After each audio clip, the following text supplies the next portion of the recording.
All right, now I get to introduce the speaker, James Bratt. We had a fantastic class last week, so I'll just turn it over. Oh, wait, I better tell you something about him, though, because, sorry. Okay, James taught for, well, a couple things. Let's see. So, but this class here is on colonial, can't talk. He's taught a course on colonialism.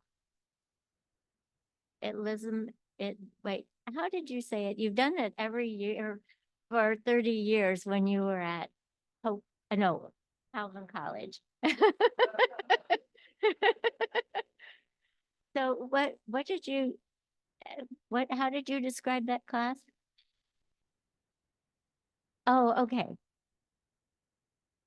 Okay. All right. Well, he taught that a lot. So as we found out last week, he's a real expert on this.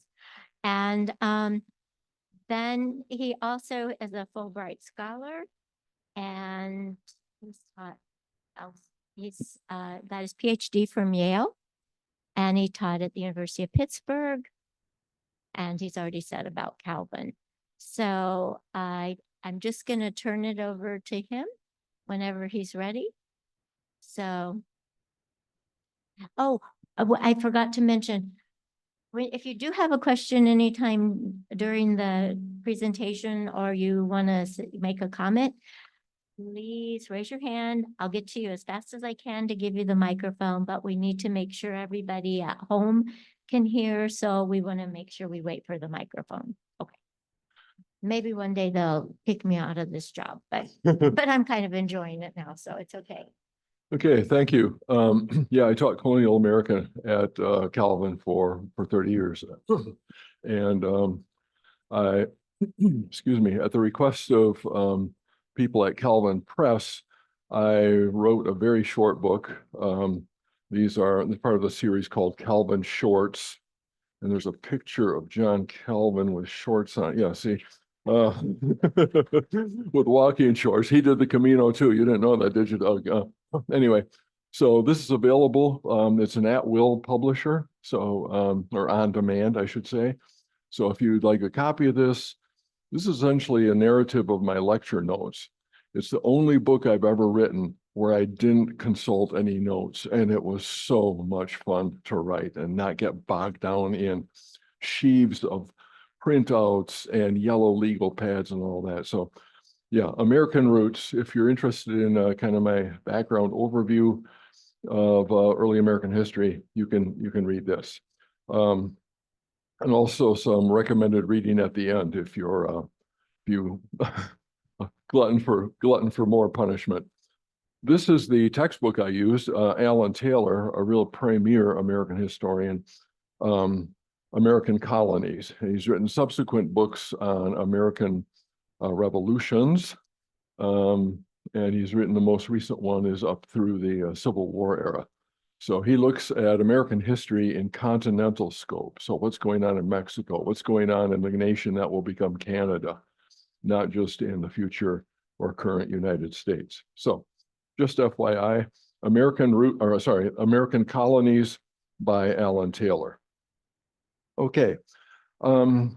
Yeah, for those of you who were not here last week, this is a course focusing on the religious strand in early American history. This is a map of kind of the ethnic distribution. The Dutch are green. African colonized or enslaved Africans are in dark purple. Scots Irish in yellow. The pink is British or English, and German in red. Today, we're focusing on maybe the most controversial group, religiously speaking, the Puritans. Puritanism is the established religion in the New England colonies, but they also had offshoots in New Jersey and Long Island. When you stand on the bluff above New Haven on a clear day, which doesn't happen very often, you can see across Long Island Sound, and you can see a part that of Long Island that was colonized by New Englanders, by people from Connecticut, in fact. Harriet Beecher Stowe's father, Lyman Beecher, a very famous preacher in the post-revolutionary era, began his ministry on Long Island, but he was right at home in this extended Puritan colony. Another patch is around Newark of the Covenant, where overflow. We'll see, the Puritans were very prolific people in terms of reproduction. And so they soon had an overflow, and they decided that Newark, New Jersey was a good place to lodge a settlement. Aaron Burr Sr. was a pastor there. He married Jonathan Edwards' daughter, and the two of them produced Aaron Burr Jr., who became fairly controversial in early American politics, but they were out of Newark. Okay. Puritan's reputation has gone up and down over time. Love them, hate them, love them and hate them, the whole spectrum. So I'm not going to give a final evaluative judgment. I want to lay out what they were about, what they aspired to do, how they did it, and you can at least better understand them, even if you don't change your mind about how you like or don't like them. Another slide from last time, showing in 1650. Now we're 45 years into English settlement on the Atlantic coast. Jamestown is 1607 on the Chesapeake Bay. We're 45 years in, and this is how modest the settlement is. People we're talking about today are in the blue around Cape Cod. That's way to the right of the picture. And then along the southern coast of New England, Connecticut, up the Connecticut River into Hartford and so forth. So for those of you at home, if this cursor works, I can't see it. White background. Okay. From Long Island over around Cape Cod, the New England settlements. Again, a brief reminder of different regions' population growth. New England here is red. The main comparison is the purple, which is from the Chesapeake, Virginia, and Maryland. They are equal, more or less, in population for the first 100 years until 1720. And even though many more people have come into the Chesapeake than have come into into New England, survival rates in New England are much better than the Chesapeake. We'll see reasons why. So the population goes in tandem until the end of the wars between Britain and France. Britain and France were more or less on and off at war from 1690 to 1715, very turbulent time. And once that's over, and once trade and commerce has renewed itself, we see the Chesapeake really take off and go far in advance of New England. In fact, by the time of the American Revolution, there are more people in the Middle Colonies, Pennsylvania, New York, and New Jersey, than in New England. So New England gets off to a fast start, but over time starts to fall behind in terms of prosperity and population. And what they do, of course, is take it to God.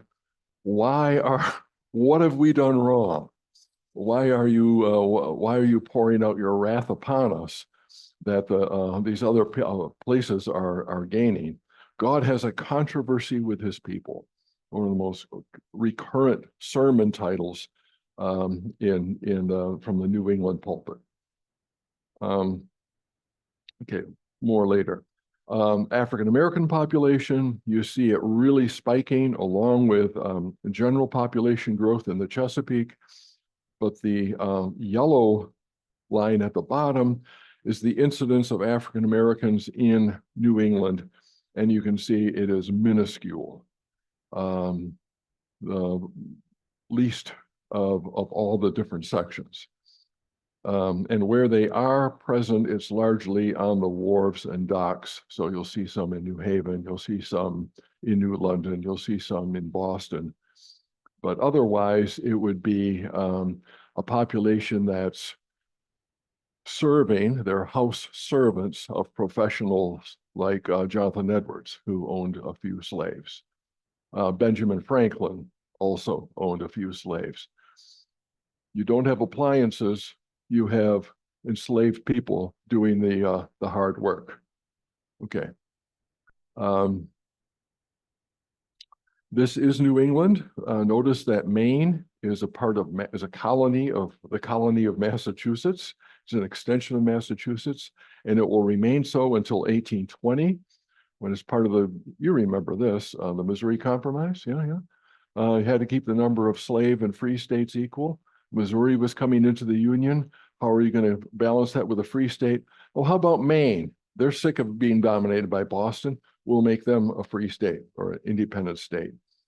New Hampshire was much more of a thoroughly commercial settlement than the hardcore Puritan colonies of Massachusetts and Connecticut. Massachusetts is settled in a few quick steps from the Pilgrims at Plymouth in 1620 to an independent group at Salem in 1626. We'll hear from them again. And then Boston, the center, the core in 1630, part of the great Puritan migration. Puritans and Pilgrims are not the same people. They have a fundamental difference. And by 1680, Puritan Massachusetts has absorbed independent Plymouth colony, and it's now part of greater Massachusetts. Then there's Connecticut, people in Hartford that thought that people in Boston were too liberal. And then New Haven, people in New Haven thought that the people in Hartford were too liberal. And you see how this logic goes on. Then Rhode Island, which, as I said last time, not my words, but rather those of people in Massachusetts. Rhode Island is the cesspool of New England. All the bad stuff goes down there, like Baptists and stuff. We'll get in their words, not mine, okay? Some of my best friends are Baptists. Okay, that's the geography. The demography, the really crucial difference in New England is that this was a family migration, whereas in the Chesapeake, it was mostly young, teenage, early 20s males seeking their fortune, betting their lives in a very precarious wager that they could outlive their indentured servitude and become an independent proprietor. Most of them lost that bet. The Puritans settled as families. And the great wave of Puritan migration was from 1629 to 1645. Some 15 to 20,000 people came all at once. And after that, very few people would immigrate into New England for the next 200 years. The next time we have a big migration into New England will be with the Irish out of the potato famine in the 1840s. Okay, so we have 15 to 20,000 people who settle here, and they propagate like rabbits. And when all is said and done, in this larger population, everybody is still related to everybody else. The names recur. Sometimes a first name becomes a second name. Sometimes a second name becomes a surname. So John Cotton was a great pastor in early Boston. His grandson was Cotton Mather. And then there will be other people who have Cotton as their middle name. It's very tribal. It's very clannish. It reminds me when we moved back to Grand Rapids in 1987, after 15 years away. Saturday night, got to quick go to the store and get some provisions for breakfast tomorrow. I walk in, this guy looks at me and says, "You're a Bratt. You're Nita's son." Yes and yes.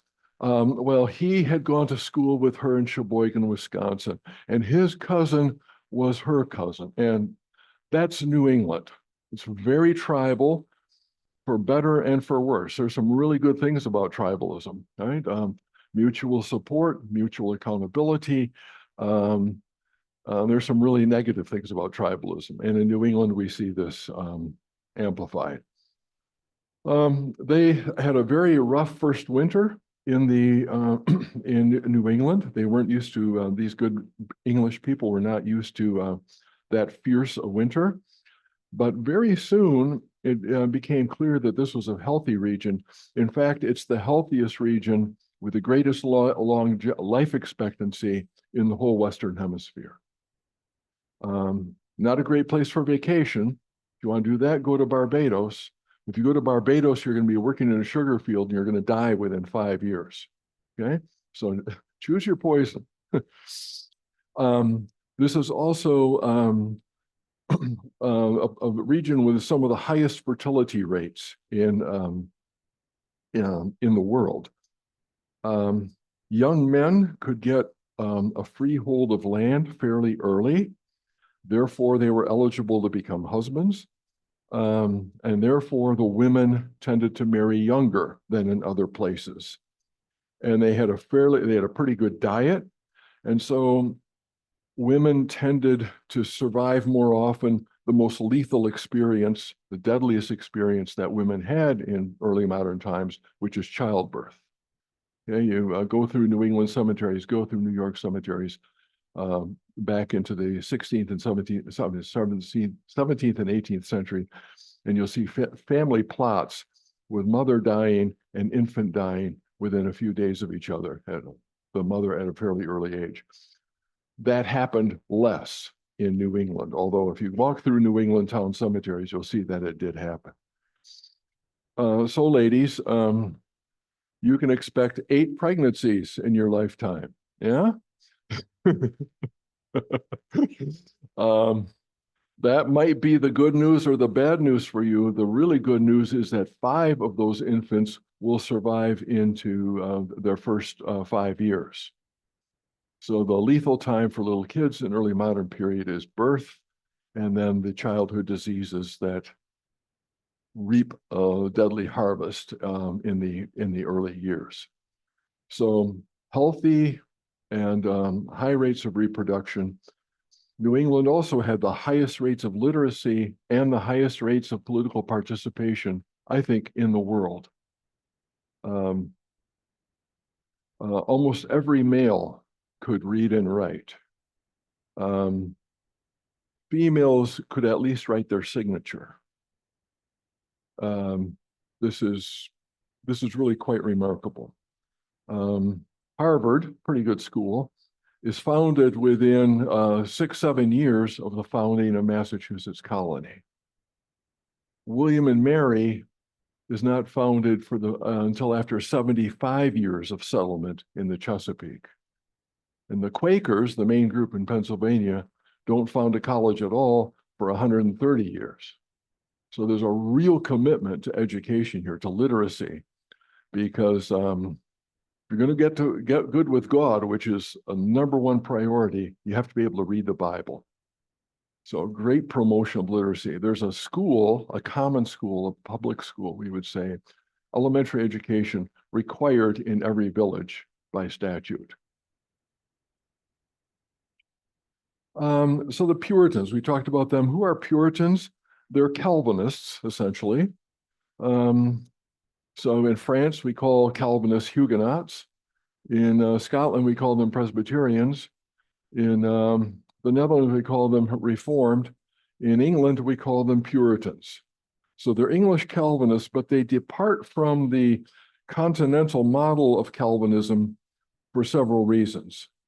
And that ties back to what we looked at last time. The Reformation in England was protracted. It went on for over 100 years, 125 years before it was settled. It begins with Henry VIII, who had marriage problems, or he had His wives, he blamed them, though it was his fault, could not produce him a son.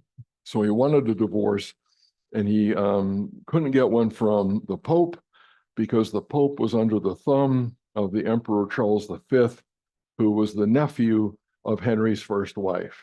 Okay, kind of family politics. So I get the idea, the solution, says Henry. I'll just, get rid of the Pope, and I'll be the supreme leader of the Church in England, pious man that I am. So he's we could call him a nominal Protestant, really anti-papal, anti-papist, more than a positively committed Protestant. But his only surviving son, Edward VI, is reared by genuinely Protestant tutors and becomes a genuine Protestant himself. Alas for his cause, he dies young, and he's succeeded by his oldest stepsister, Mary I, known to Protestant history as Bloody Mary. She tries to re-Catholicize the country, runs into a lot of flack. She also dies fairly young into her reign, although she was much more advanced in years, and she's succeeded by her stepsister, Elizabeth I, who reigns a long time, 45 years, and very successfully. As I said last time, perhaps the ablest politician in all of Europe in her generation. Elizabeth wants to cut the middle. She has ardent Catholics on the one side. She has ardent Protestants on the other side. She says, okay, I don't care what you believe. You can believe what you want. You can hold whatever doctrines you want, but we're all going to worship the same way. And so the Book of Common Prayer becomes this prescribed middle ground of the Anglican Church, or the Church in England. Puritans emerge under her reign as a reformist party, a group that wanted to complete this halfway Reformation, this half-baked Reformation. They like to think about and repeat that passage in the early part of the book of Revelation where the Spirit or the angel is speaking to the different churches in Asia Minor. Unto the church of Laodicea write, I would that thou wouldst be hot or cold, but since thou art lukewarm, I will spew thee out of my mouth. You got to love the King James. I will spew thee out of my mouth. That is what the Puritans saw in the Church of England under Elizabeth. People in Elijah's famous challenge to the prophets of Baal on Mount Carmel, people halting between two opinions, neither hot nor cold, neither committed nor opposed, but just shuffling along in between. God is not going to like this and doesn't like this, and he's not going to put up with it forever. You're tempting divine wrath, the Puritans say, by seeing the clear way ahead to purify the church completely and not taking it. Better to be merry and defy God's truth than to see it and to back away from it. So these folks are frustrated purifiers, hence known first as a pejorative, then as an honorific as Puritans. Now, like Christian is first a cuss word. Quaker is first a cuss word. Puritan was first a cuss word, and they made it into an honorific. They wanted to purify not only the church, but also society. Puritans are not, don't have a sacred secular divide. God has a will for all things, not just the church, but also for society. Not just a pure church, but a righteous society. So things get political. Puritanism becomes a political movement, not just a political movement, but has a strong political component because the monarchs that succeed Elizabeth are not as successful as her as politicians. James I, although he gives us, or he sponsors that King James version of the Bible, resists further reform in the other dimensions of religion. And his brother Charles I is really a closet Catholic, married to a Catholic queen. He reduces, I mean, under Elizabeth, if you wanted to be kind of a Puritan congregation, that's okay, you could be. As long as you don't cause stress or divisiveness, you can go your own way. Charles insists on strict enforcement of the Book of Common Prayer, on clerical gowns in the pulpit, on doing the sacraments in what to Puritans looks like a pretty Roman Catholic way, et cetera, et cetera. He reduces tolerance. He goes to war without taking care of how he's going to fund the war. So he finally has to call Parliament into session, ask them for a tax increase. They refuse. And sooner rather than later, there's a civil war that is started in which Charles's forces are defeated. He is captured, he is overthrown, and he is beheaded. In the lower right-hand picture of the screen, you see the scaffold that is raised in front of the banqueting hall. If you're in London, you're walking down Whitehall. There's Downing Street over there. Here's the banqueting hall. See that balcony? They extended it into a scaffold where he was beheaded before the gaze of thousands. As I said last time, this isn't just like assassinating a president, bad as that is. It's like tearing up the Constitution. This then triggers or is part of the so-called Puritan Revolution, in which England is no longer a monarchy, but a republic, a commonwealth. And Puritans are saying, at last, the day of the Lord has come. The day of judgment is here. We're going to cleanse the Church of England of any remaining Catholicism. We're going to have godly doctrine, godly liturgy, and we're going to have a godly society. So they start trying to impose stricter discipline in England. They run into a lot of resistance. And so as the prototype of political revolution in the modern era, the Puritan movement becomes a republic, supposedly with Parliament in control. Parliament is dysfunctional, and the general of the armies has to take over. Oliver Cromwell will rule as Lord Protector, kind of king, but not really, but functionally so, Lord Protector. He dies. His son isn't up to the job, so the monarchy is restored in 1660, Charles II, and we move from a very disciplined court and very disciplined society to a wide open court with a lot of debauchery. And the Puritans are left with that question at the bottom, quoted from one of the epistles of Peter. It's been a problem for Christianity from the start.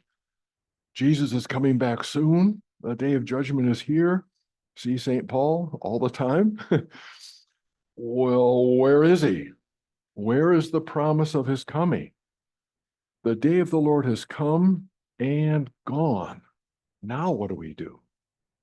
There's a real crisis of purpose and identity in the Puritan movement, and this will come through in the New England as well.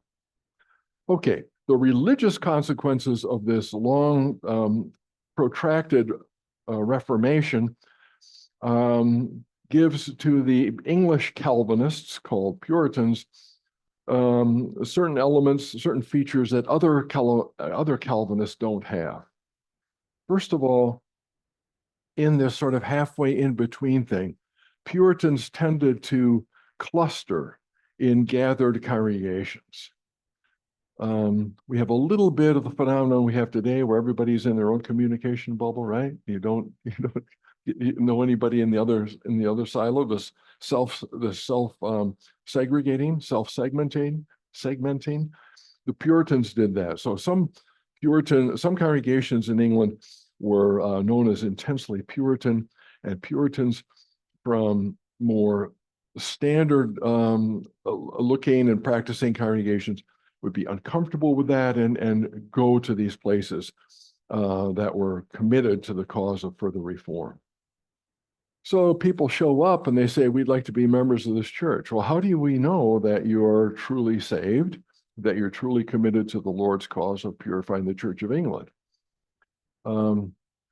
Here comes a fateful step for all the rest of American religious history.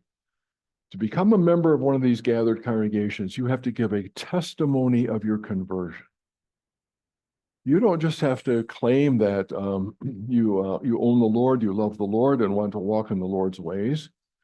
You have to know by personal experience that you are one of the elect. Okay, this is Calvinism, and Calvinists hold that salvation comes by divine election, not first of all or only by our own choice. It comes by divine election. So are you elect? Yeah. How do you know? Because I've been struggling with that question for 10, 15 years, and I've come to a conclusion. And here's my diary. Puritans are great diary keepers, where they marked their religious progress.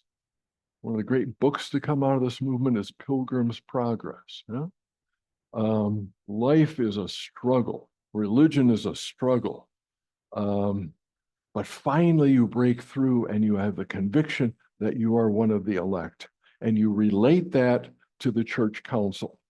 And they vote up or down whether they believe you. There's no other Calvinists in the world that require this. This is not required in the Netherlands, in Switzerland, in Hungary, in France.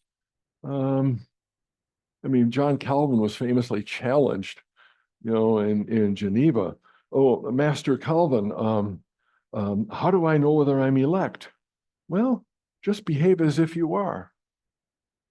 Just, behave as if you are, and the conviction will come. Maybe. Bake it till you make it, baby. That's standard continental Calvinism. You don't have to have a born-again experience. You just have to meet the standards of godly conduct and belief. Tough enough, but not this born-again experience that you can testify about. There's also, because the hierarchy of the Church of England is in kind of hostile or more or less hostile hands, Puritans develop a real distrust of hierarchy. Hence, when they get to New England, they set up a system of congregational independence. Now, they will over time kind of band together informally, but in Puritan New England, this is why it's known as Congregationalism. Every church is sufficient to itself and is its own authority. There develops a distrust of creedal or confessional statements. Reciting the Nicene Creed every week in church. People can go through the motions on that, but it's more important that we look to the Bible. So the Bible alone. This is uncharacteristic of the continental Reformed or Calvinist movement. And finally, these folks are millenarian. They're big into end times. Because remember, God has a controversy with his people in England because they're living in Laodicea. They won't make the commitment.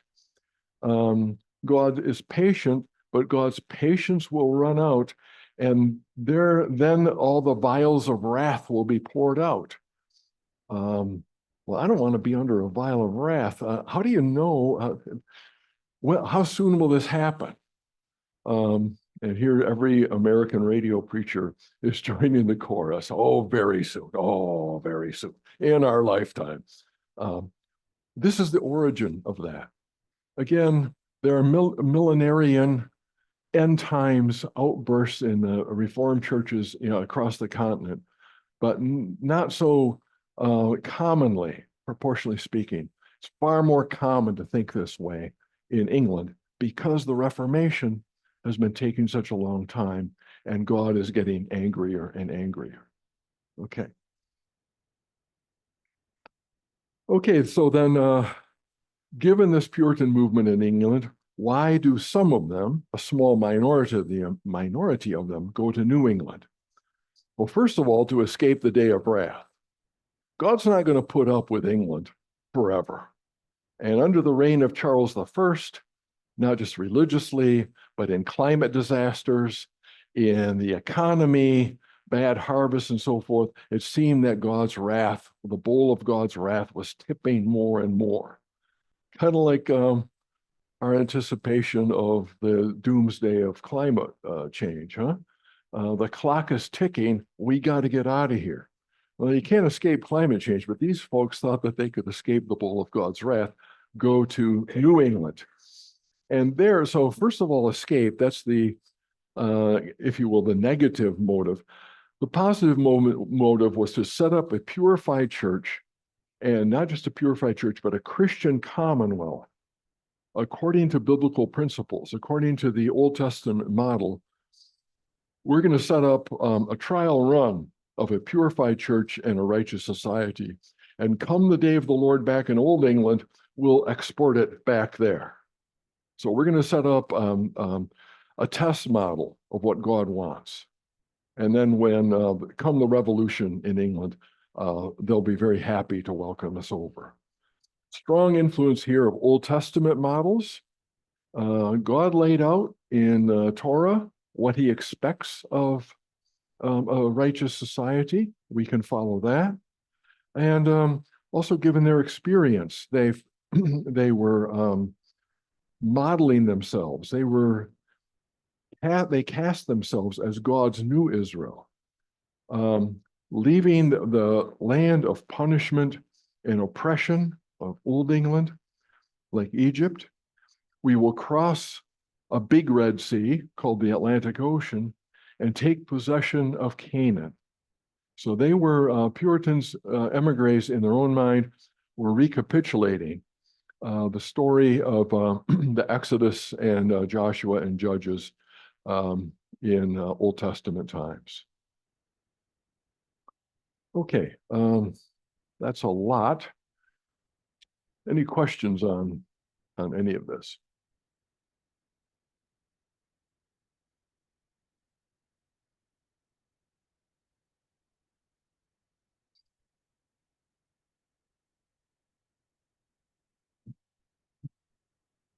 It seems to me that in the 20th century, we associated places like Moody Bible Institute and more fundamentalist places as emphasizing millennialism. Yeah. That in the Reformed Church, it was not that big a deal. Right.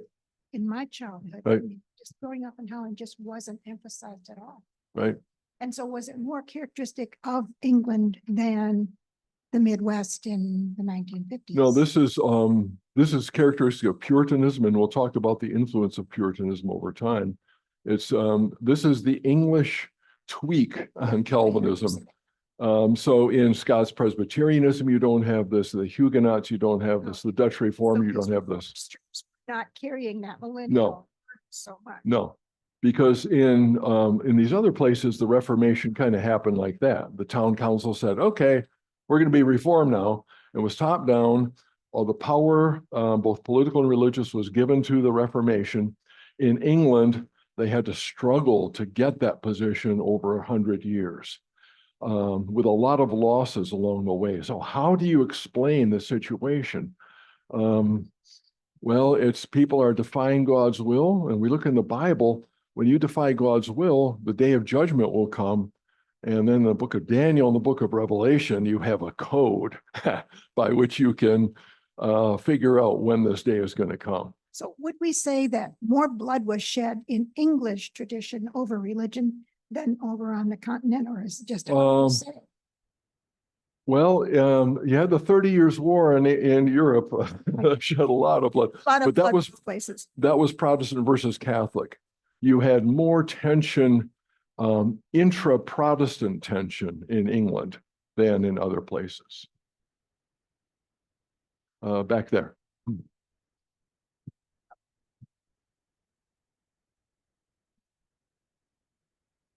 Would there be any connection between a Christian commonwealth and Christian nationalism? Yeah. Christian nationalism, however, has cropped up after the Constitution, right? Constitution disestablished religion on the federal level, not on the state level, but on the federal level, because they saw what happens when you try to establish a mono-religious state. And they didn't want that to be troubling the young nation. So Christian nationalism is, I think, trying to overturn the Constitution or certain provisions of the Constitution, whereas the Puritans are 200 years ahead of that. On the other hand, too,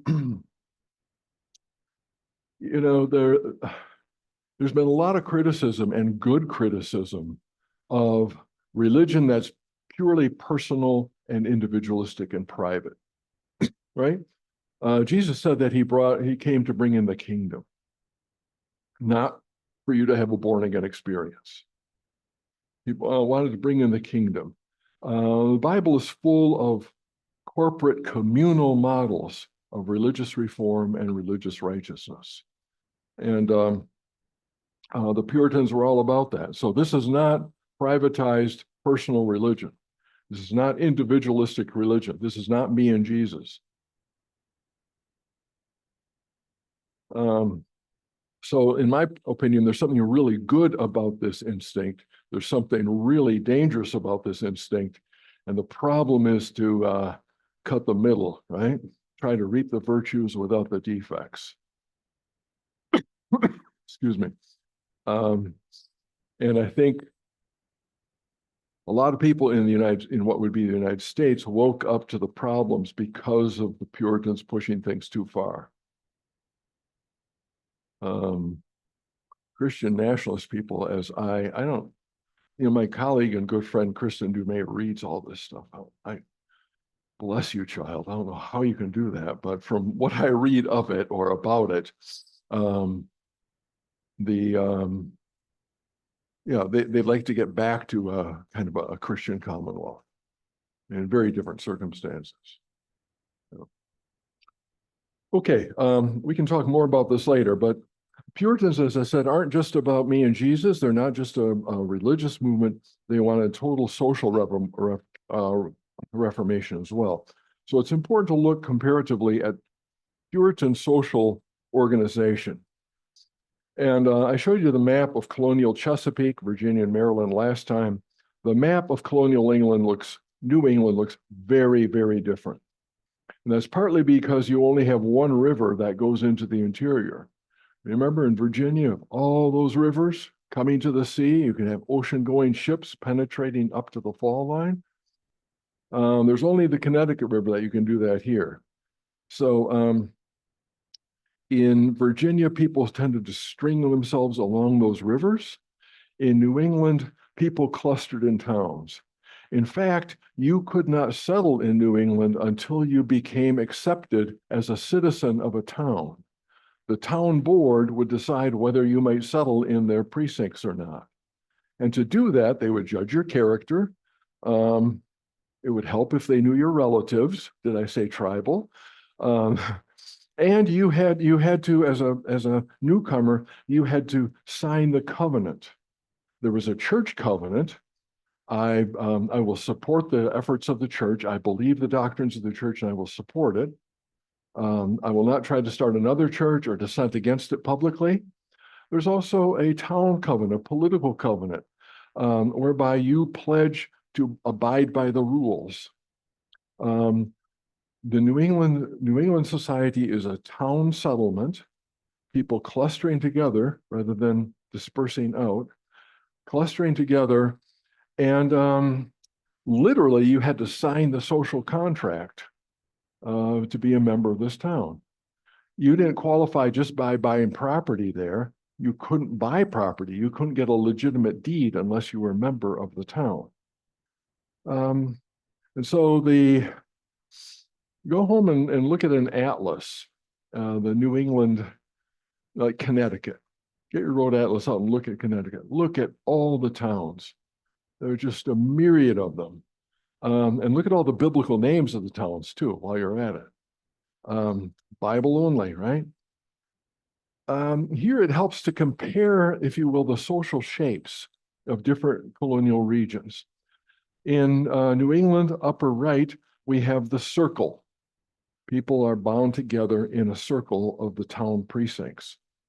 Lower right is the hierarchy from last time, the Chesapeake, where the big landowners and the big slaveholder owners are at the top, and other people of lesser station are below, with a very increasingly large enslaved population at the bottom. Lower left is what we're going to look at next time. This is the Middle Colonies, and that's a patchwork quilt. I Googled it. I know it's a patchwork quilt where we have a whole variety of different strips and stripes clustered together. And then upper left is the backcountry, the Scots-Irish thing. It's a shotgun distribution. Very aptly, the shotgun was the favorite implement of farming. So a scatter shot, where people were living, over the next ridge, in the next holler, kind of on their own. So that circle is tells you a lot about New England and how New England life and New England religion worked. Isn't that a great statue? This is the statue of the founder of Springfield, Massachusetts, right up the river from Hartford, fairly inland from Boston. New England society is a tripod of church, school, and court. The minister, the magistrate, and the schoolmaster are the three human legs of this social stool. And you look at the map here, classic New England town design. You have the village green in the middle. You have the church on one hand, the town hall on the other end, and next to that is the school. You have these three institutions at the center of the circle. Around that, everything is gathered. So the minister, the magistrate, and the schoolmaster. Particularly the schoolmaster is interesting to look at and think about. Flying back from Shanghai a couple of weeks ago, 11 and a half hours, I had time to watch a lot of movies. And so there it was, couldn't resist, Godfather 1. You punch it up, mafia movie. Michael Corleone marries a New England schoolmarm. Kay Adams is a New England schoolmarm. In the great Westerns, very often you'll see, the cowboys are settling the town and things are kind of wild and woolly. And then coming to town is a preacher. They'll build a church for him. And then on a stagecoach a little later comes the schoolmarm. And he can preach it from the top. She will inculcate the ethic from the bottom up in the schoolhouse. So this, the primacy of passing along the culture and imprinting culture on the soul so that you don't have to do it by the point of a gun. This is the Puritan dream. When you look at the criminal records or the court records and the level of criminality in these different colonial regions, you find astoundingly low levels of criminality in Puritan New England compared to the Chesapeake and especially compared to the backcountry.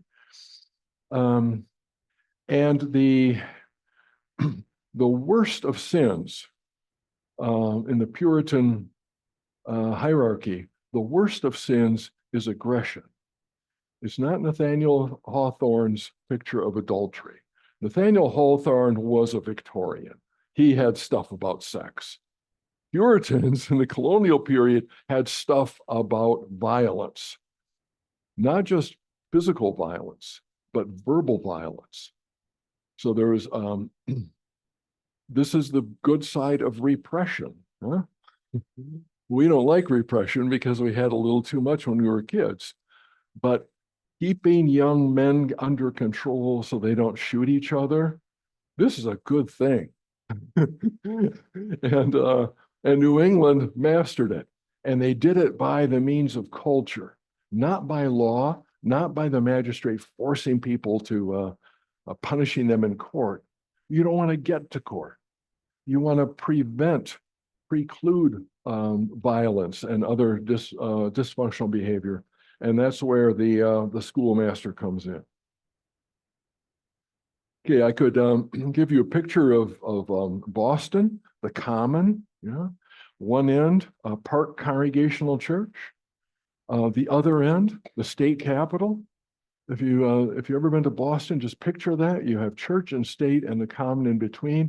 In terms of school, Harvard's up the river because it's so corrupt. But in New Haven, we have 3 churches on the green. Center Church is the original congregational one. The church to our right is the born again one. That's predominant product of the Great Awakening, the revival movement. Church to the left is Trinity. High Church Smells and Bells Episcopal. Okay, people who didn't like revival religion. So, but anyway, church is on the green. And in the forefront here, off the picture, is the New Haven Courthouse, New Haven Colony Courthouse. And there in the background is a fairly decent school called Yale, a schoolmasters for the whole colony. Okay, so if you think about Grand Rapids, Veterans Park is the green, is the old village green. Park Congregational Church, New England Church is right on the edge of it. The library, founded by a New England schoolmarm, is right on the other side. And the courthouse used to be right across the green. So this New England print, go to Vermontville, go to Marshall, Michigan, the whole belt of New England settlement, you'll see this town imprint all along the way. Rochester, New York. It's not just a town plan, but it's a town plan reflecting values, church, state, and school, bundled together to form a self-disciplined society.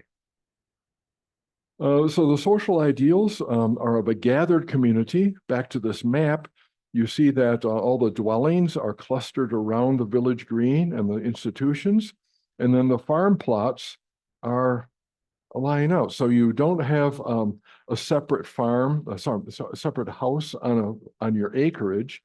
You live in the town, you go out to your fields. What happens when there are too many people, when the land gets further and further out? Thereby lies the tension, and we'll get to that. A gathered community that's a righteous society marked by unity and really marked by uniformity. By the end of the 1600s, New England is more English, more purely English, if you will, than Old England. Lots of Irish and French and Scots people are moving into England over the course of the 1600s. Nobody's moving into New England, they're just breeding, okay? So New England is more English than Old England, which is why New England leads the American Revolution to get independence from England. An irony we'll get to. Okay, so that's the plan.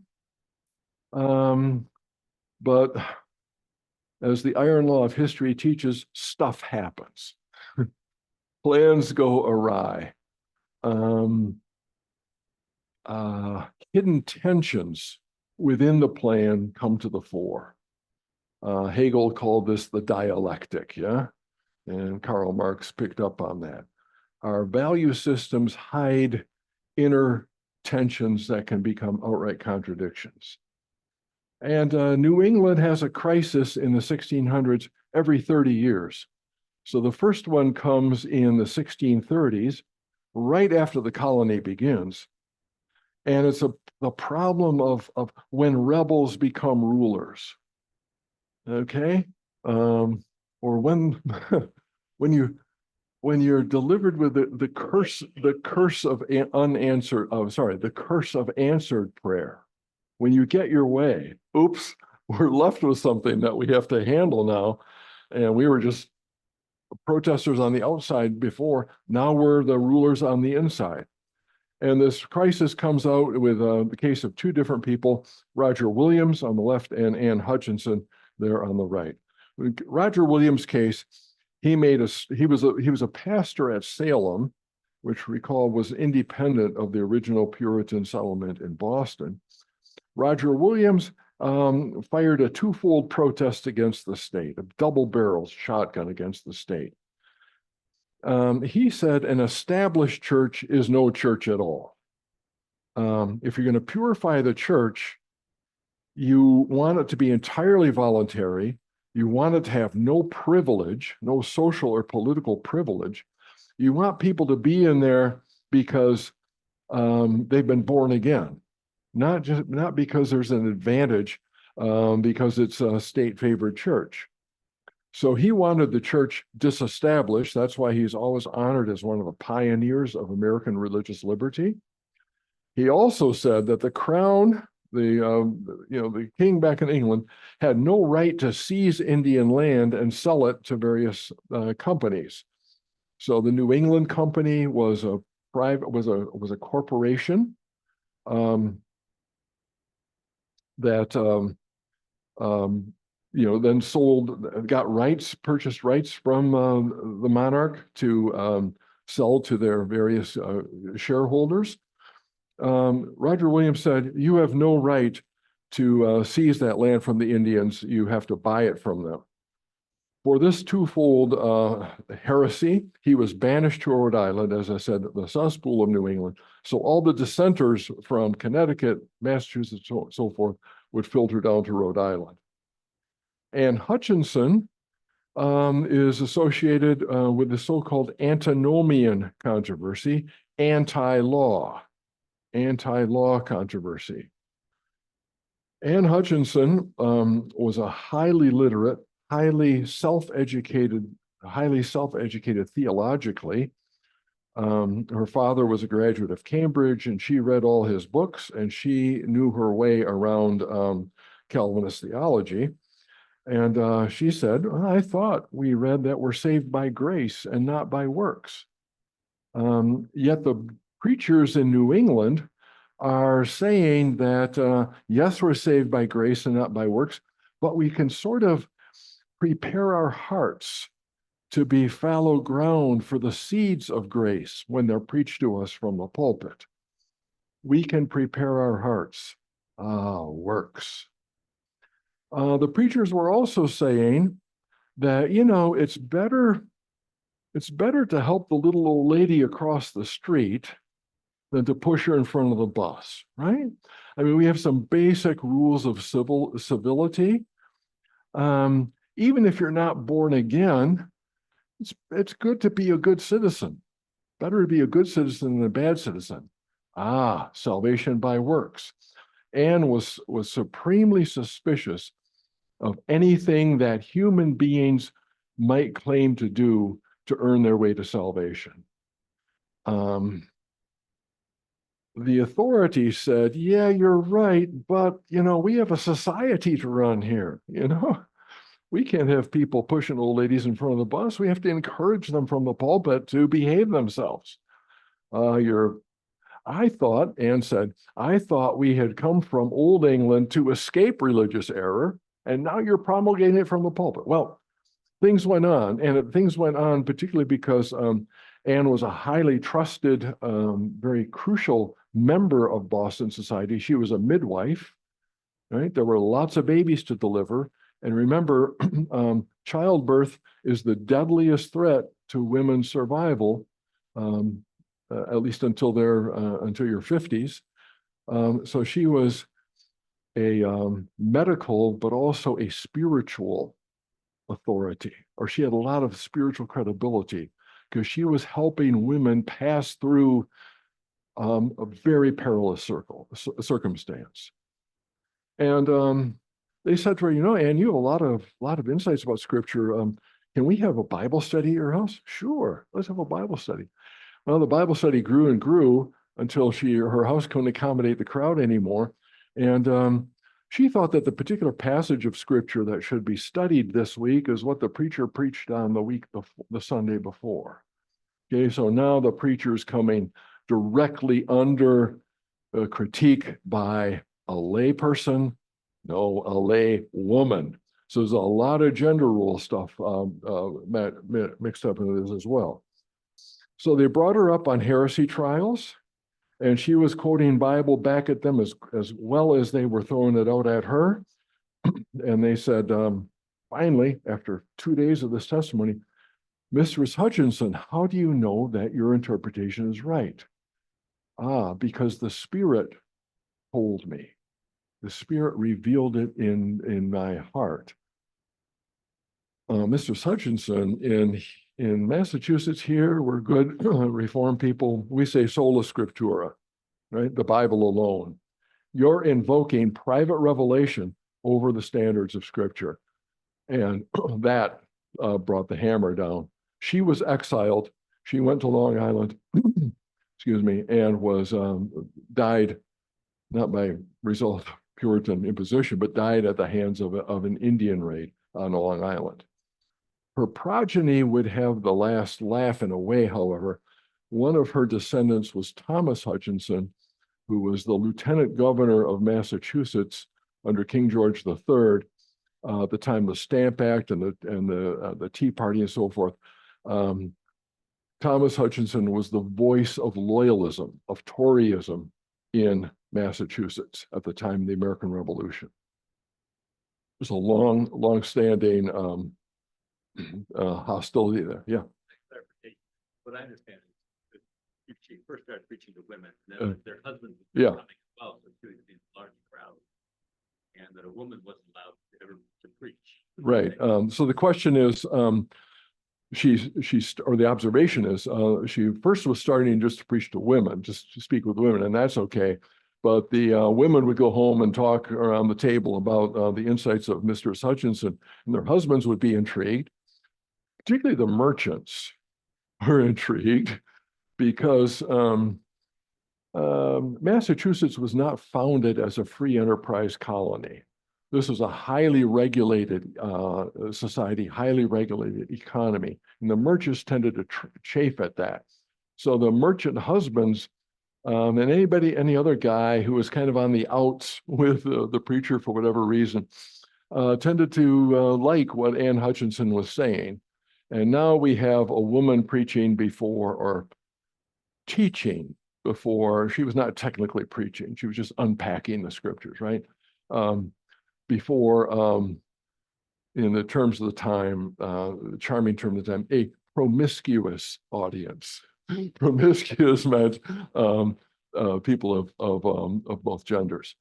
And this was corrosive of all good order. Yeah.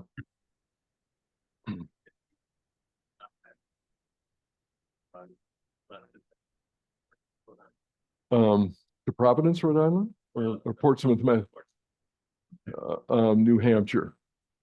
No, Rhode Island. Oh, okay. I'm not familiar with that one.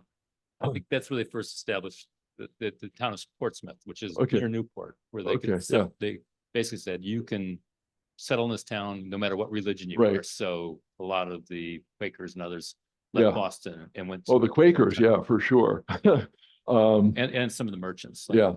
Rhode Island was wide open religiously. It was kind of an ideal unregulated state. One of the ironic consequences of that is that Newport becomes the head of the North American slave trade. Right. So if you want free trade, you're going to have free trade in all commodities. Rhode Island is your great libertarian experiment, whereas Massachusetts is your great kind of regulated experiment. And there are pluses and minuses in both columns. Yeah. Portsmouth, what was the date of that? 1636. Oh, yeah, that would have been right in there. Because I think after the people supported in Hutchinson, like the men had their rifles, and taken from them. And so they kind of were forced to leave the colony. Yeah, right. Yeah, as I said, the high ideal here was unity. But unity is, requires uniformity sooner or later. And people dissenting so obviously, there's no room for you. So, yeah. Crisis number 2 happens in the 1660s. After the initial mission has died out, right? The revolution, the Puritan Revolution, has come and gone in Old England. That's a problem in itself, but the New Englanders discovered, much to their chagrin, that even when the Puritans were in power in Old England, they were not eager to import the model of a Christian commonwealth from New England. So some emissaries went to Oliver Cromwell and he said, follow you or, give you leadership? No, why don't you do something worthwhile and pack up and move to Jamaica, which is at least a colony that's profitable. The Commonwealth, the Puritan Revolution included the conquest of Jamaica, which became the great successor, super successful sugar colony after Barbados. And so that's how much Oliver Cromwell valued what the New Englanders have been doing. You're a bunch of losers. Do something good for the home country and move to Jamaica. So the next generation of New England has to figure out, why are we here? We were here to build a model Christian commonwealth. Whatever happened to that? The children of the founders were not experiencing conversion the way their parents had, because they were not under dire circumstances that would force a religious issue. They were decent guys, living a decent life, but they weren't getting that profound experience where they knew they wrestled with God for 20 years and finally figured out that they were elect. Well, the problem is that if you're not a church member, your own children cannot be baptized. So the grandparents in the 1660s were facing this prospect that their grandchildren did not qualify for baptism, were not going to be part of the church, because their own children had not become full church members via conversion experience narrative. The proposed solution was called by its disparagers a halfway covenant. Okay? This provision allowed the children of baptized but so-called unconverted members to be baptized. And here we see, most historians would say, there's the great tension in New England Puritanism between purity and communal solidarity had finally come to a crisis, and they opted for communal solidarity. But interestingly, most local churches did not adopt this until a later crisis, which was the big one that we all know about, Salem in 1692, 1693. There have been about 5 books, maybe 10 books written for every person who died at Salem in the witch hunt. This is the most heavily studied incident in colonial history. Now, there are other crises that claim far more victims. One in New York City in 1741, the Great Negro Plot, the Stono Rebellion in South Carolina, outside of Charleston in 1739. There are bloodier episodes, but no more fascinating episode to historians or to the larger populace. I wish that you could have gone to Salem last Thursday, Halloween. They go crazy over Halloween. If you go to, just in summer, when our family visited Salem, you have the cackling of witch sounds coming from various haunted houses. They've made a big enterprise of it. Well, it wasn't a laughing matter. It wasn't a matter for tourism back in the day. So what in the world happened at Salem?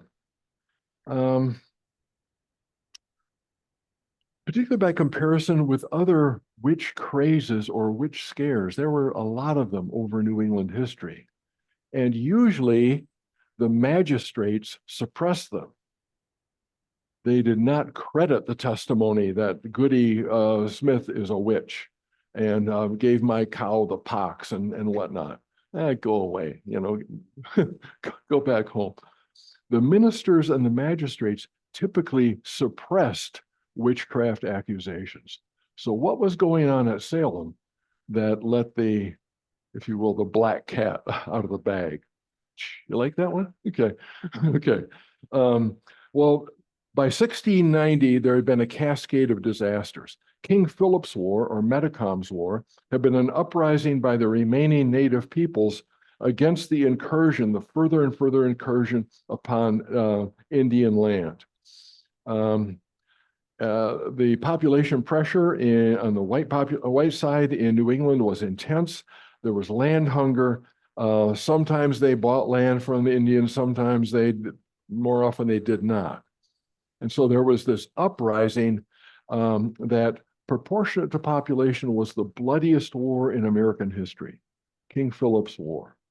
And the New Englanders won it only because the native peoples were really dependent upon harvests. And they had to, the warriors had to quit the field and go back and harvest their crop, or the whole population would starve. But it was a close call, and it was the bloodiest call that Americans, if you will, have ever experienced, proportionate to population. Then, when King James II took the throne, all the charters, the constitutions of all the states, of all the colonies, were revoked. And he consolidated all the New England colonies along with New York into one big dominion of New England under more direct royal authority. And then, after King James was booted off the throne, England and France went to war, and that meant that New England and New France went to war, and there was bloody conflict along the New England frontier.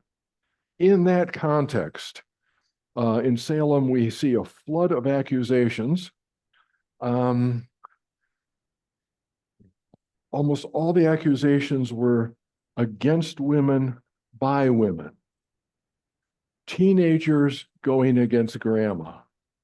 Younger women accusing older women of witchcraft, practice of witchcraft, of witch possession.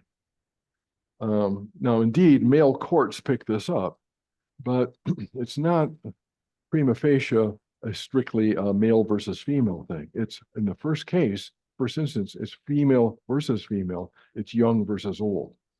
In the course of this craze, more than 200 people were arrested, 30 were convicted, 20 were executed, and 5 died in jail. The executed were not burned at the stake. They were hanged. If you're going to experience capital punishment, hanging is your choice over being burned, right? So it's not the last word in cruelty. It's kind of the second to the last word in cruelty. It actually could have been worse. Anyway, we have 25 people dying in the process. What's going on? Various theories. Let me see here if I can get this laser going. Down here is Salem. So I'm looking at the very bottom of the screen for those of you online. We see Salem Village, somewhat in the interior, Salem Town along the coast. One classic theory is that this is a farming village versus commercial port controversy. Most of the people accused lived on the border between these two. These are two different models of an economy. One open to the world, the commercial port, one insulated on itself. Almost all the accusers came from the interior village. Most of the accused were people living along the border who had a lot to do with the town. So there's an argument here that's essentially an economic clash articulated in religious terms, a clash between two ideals of society, two types of economy. This coincided, secondly, with rival religious caucuses. There had been a pastor in Salem, or there was a pastor in Salem whom a lot of people in Salem did not like. So it was, the ultimate church split over which pastor you follow and which you did not.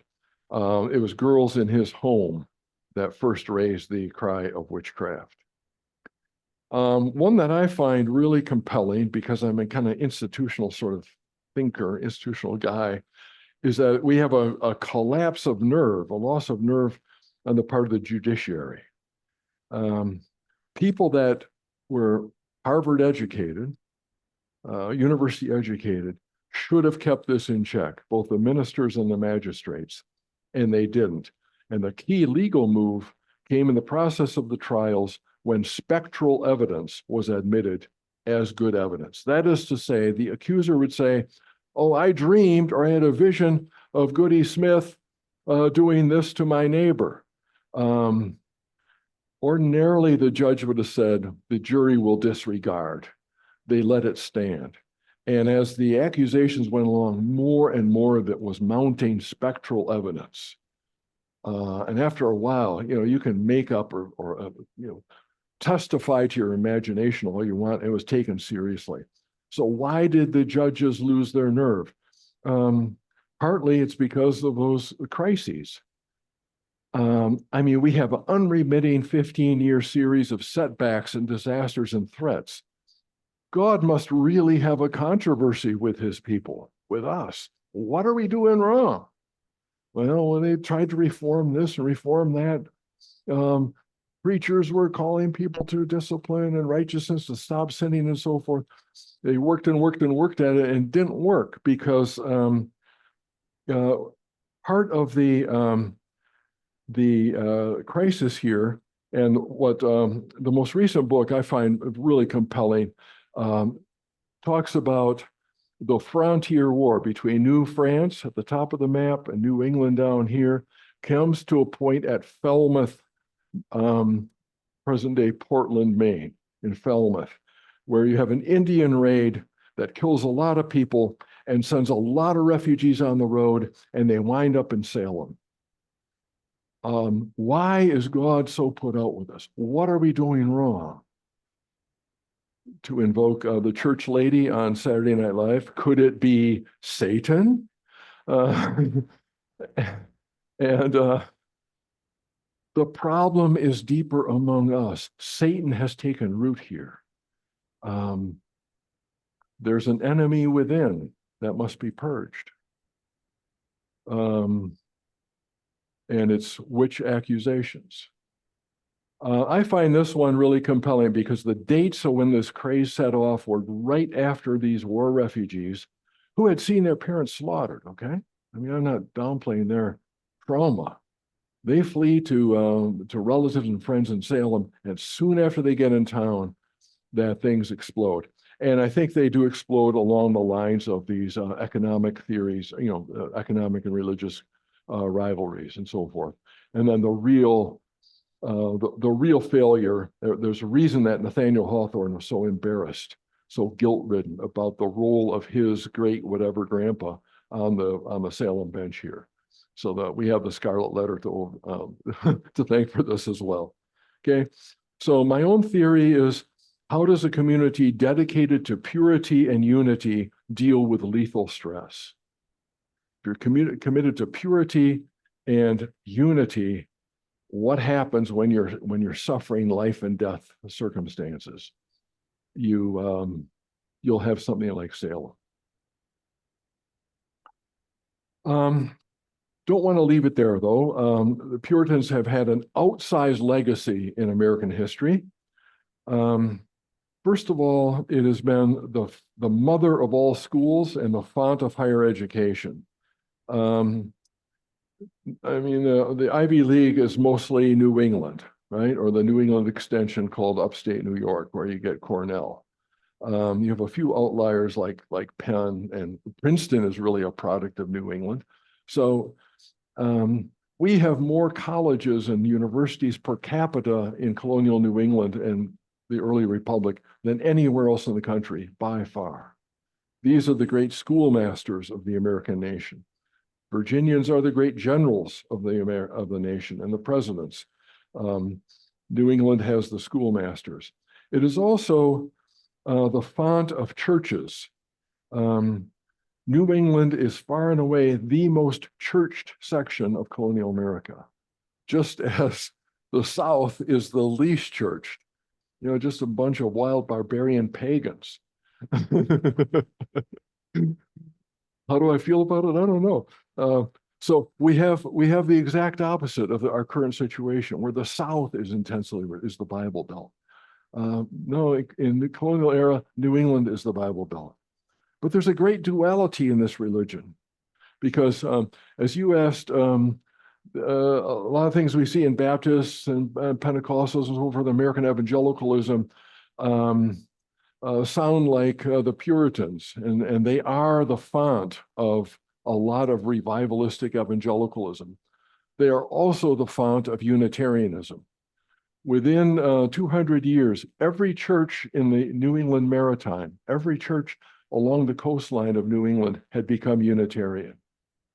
So they produce both the most liberal, highly rationalistic kind of version of American Protestantism, and the most heartfelt, enthusiastic type of American Protestantism. Dwight Moody was a native of Boston. So Moody Bible Institute is a great product of New England. So is Harvard. And this is another great tension within Puritanism, and I think within Calvinism in general. And the magic is to hold them in creative tension. Then you get a really productive kind of religion. Over time, the two split apart. So everywhere you have a Bible alone, Christian nationalism, end times thinking, you can see you can trace the effects of Puritanism. But also where you have highly rationalistic religion, you can see the roots of that in Puritanism. So the two figures here are great rivals in the First Great Awakening, which we'll look at the last session of this course. Jonathan Edwards on the left, Charles Chauncey on the right. Jonathan Edwards in the Connecticut River Valley, Charles Chauncey in Boston. Ironically, Jonathan Edwards was the greatest intellectual of his generation. So he believed in heart religion, but also he produced the headiest philosophical theology, none greater than his in the subsequent course of American history. Some that match it, but no one has exceeded it. There's also a great duality in society and politics. At the end of the great speech by John Winthrop, lower right, first governor of Massachusetts Bay Colony, he concludes with the peroration that we must consider that we will be a city on a hill. And as I said last week, this was a threat of judgment. Boys and girls, he said, there's a test in this course, and we jolly well probably will fail. And the eyes of the world are on us, not to see how wonderful we are, but to see what hypocrites we are. So suck it up and discipline yourself, okay? So that we are not a byword among the nations. But the dream of an elect nation, the dream of a righteous society, the dream of achieving justice, which is another word for what the Bible calls righteousness. Your whole social justice movement in American Protestantism can also be attributed to Puritanism. We also have the great model of participatory democracy, the town meeting, right? See your Norman Rockwell paintings, the town meeting. The dream of democratic unity.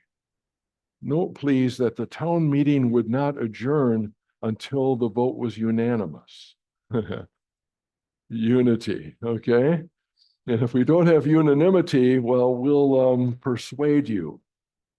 So participatory, but questing after uniformity. This is something that has bedeviled or blessed the United States ever since. There's also a font of dissent and reform. Massachusetts will be one of the great sources of American abolitionists. William Lloyd Garrison, right out of Boston. So we have the quest for authority and unity, we also have the constant nagging question of, are we living up to what the Bible calls for in righteousness and justice? I say no, and I'm not going to be quieted until we get there. So politically, religiously, Puritans have bequeathed the United States with great tensions, and properly held together, they can be very productive tensions. They can also split apart, and then there's difficulty, to put it mildly. Okay, I think I have 2 minutes for questions. I'm sorry to run over.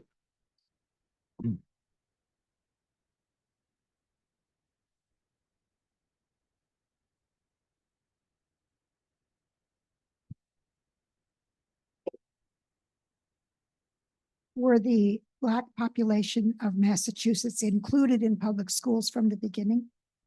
If they were free, most of them were not free until right after the American Revolution. But one of the greatest oracles of African-American history, W.E.B. Du Bois, founder of the NAACP and so forth, came right out of Stockbridge, went to Harvard, and my former colleague Randall Jokes said that Du Bois carried himself like the snobbiest New England intellectual you ever seen. He had a top hat, he had a cane. He would go do door-to-door surveys in Black Philadelphia, dressed like so. Yeah, the Black population was eligible for schooling once they were free.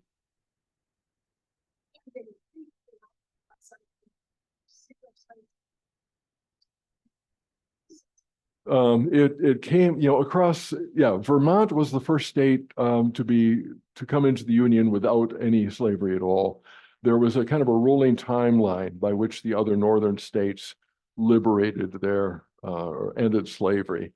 New York, I think, was 1827. There were grandfather clauses and so forth. But the tide of abolition of slavery on the ground rolled from the north, from the northern New England states down to the rest of down to the Mason-Dixon line. Yeah, question here. Mentioned earlier that the Puritans were anti-violence and anti-aggression, but I assume that just applied only to other Puritans because they were hanging Quakers, and then the aggression and violence toward the Native American population. Yeah. They could square up. How? I'm talking about being a member of the tribe or not a member of the tribe. So the virtue and defect of tribalism are caught exactly here. You shall not assault a fellow citizen. The others, now the Quakers, okay, they came to town and they were warned out. They came back and they were, I think, put in stocks. We mean it. There's another place for you. It's called Pennsylvania, Rhode Island. Go there. We don't want you here. You cannot subscribe to our covenants. So why don't you leave us alone? We'll leave you alone. They come back. Okay. You want to be persecuted? We'll grant you that. And we'll hang you on the commons. So it's not like, look, they said this society is not for everybody. You got to sign the covenant. You got to be committed to these goals. And if you're not, it's a wide open country. Go somewhere else, please. But the Quakers were so committed to the idea of freedom of conscience that they made this their test case. And their self-sacrifice worked because they shamed their persecutors into altering things eventually. So, what are you willing to die for?